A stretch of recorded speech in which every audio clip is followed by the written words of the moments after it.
Namimiss ko po ang mulukia. Of course, may fried chicken siya para masarap. At saka sabawan mo rin siya ng chicken.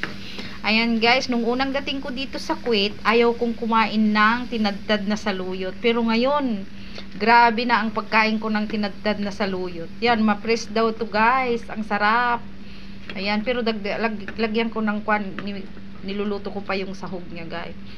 Ayan guys, nung una ayoko, parang parang ganun ang itsura ng saluyot. Ito ang saluyot guys na tinatad sa atin dito sa Kuwait, dito sa Arabic Arabic place. Favorite nila to, favorite ng mga Arabo. Pero ako nung una ayaw ko kasi yak nga parang yak naman talaga o tinadtad na saluyot. Pero ngayon, Diyos ko, ang sarap-sarap, lalo na si ate ko ang magluto, si Ate Roslily. Ang dami kong makain, pero at least may pride din siya. Ayan, magluluto ako ng mulukia. Ang tawag dito sa Kuwait, sa Middle East guys, mulukia, saluyot na tinadtad. Ayan guys, guping yan. Sustansya na guys, ang sarap-sarap na guys. Pero nung una talagang ayaw ko guys.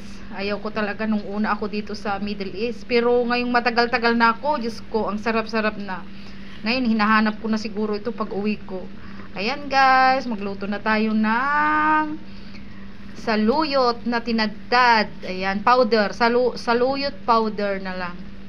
Yung mga nagpunta ng Middle East o Saudi o ano sa Middle East guys, alam na nila itong kainin. Ayan, nakaka-relate po tayo sa mga nagpunta ng Middle East. Ayan, ito ang favorite nating pagkain. Saluyot na powder. Mulukia sa Arabic. Thank you guys for watching.